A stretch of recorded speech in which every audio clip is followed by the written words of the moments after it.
Government school பேக்லலாம் எந்த ஒரு போட்டோவுமே போடாம வந்திருக்கல. அதுக்கு மெயின் ரீசன் டிவிகேவோட மாற்றம் சொல்லி ஏகப்பட்ட மீம்ஸ் அண்ட் வீடியோஸ். அது எல்லாமே ஸ்டாலின் ஐயா டிஎம்கே ஆட்சியில பண்ணி வச்சது.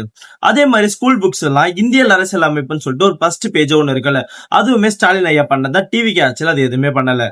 சரி, ஓகே, டிவிகே ஆட்சியில் வந்ததுக்கு அப்புறம் என்னதான்டா அப்படி புதுசா மாற்றம் பண்ணிருக்குன்னு கேக்குற உங்களுக்கு தான் இந்த வீடியோ. நம்ம தமிழ்நாட்டுல கோயம்புத்தூர்ல ஒரு குக்கிராமம், அதாவது மலை கிராமத்துல வசிக்கிற எல்லாருமே காலேஜ், ஸ்கூலு, எந்த இடத்துக்கு போனாலுமே நடந்து மட்டும் தான் போயிருக்காங்க. ஒரு நாள் 2 நாள் கிடையாது, 52 வருஷமா. இப்போ அந்த இடத்துக்கு டிவிக்கே ஆட்சி வந்ததுக்கு அப்புறம் அந்த இடத்துக்கு பஸ் வசதி விட்டுருக்காங்க. அவங்க அதுக்கு முன்னாடி ஏகப்பட்ட மனுவும் போராட்டமும் பண்ணிருக்காங்க. ஆனா அப்ப கூட அவங்களுக்கு பஸ் வசதி விடல. ஆனா டிவிக்கே ஆட்சி வந்ததுக்கு அப்புறம் தான் அந்த இடத்துக்கு பஸ் வசதி விட்டுருக்காங்க. சாதாரண பஸ் தானே விட்டீங்க, அது என்ன அவ்வளவு பெருசா பேசுறீங்கன்னு கேட்டா, ஆனா அந்த ஊருக்கு அது அவ்வளவு பெரிய விஷயம். அந்த ஊருக்கு ஓட்டிட்டு போன டிரைவருக்கும் கண்டக்டருக்கும் மாலை போட்டு அவங்களோட எமோஷனலை வெளிப்படுத்திருக்காங்க.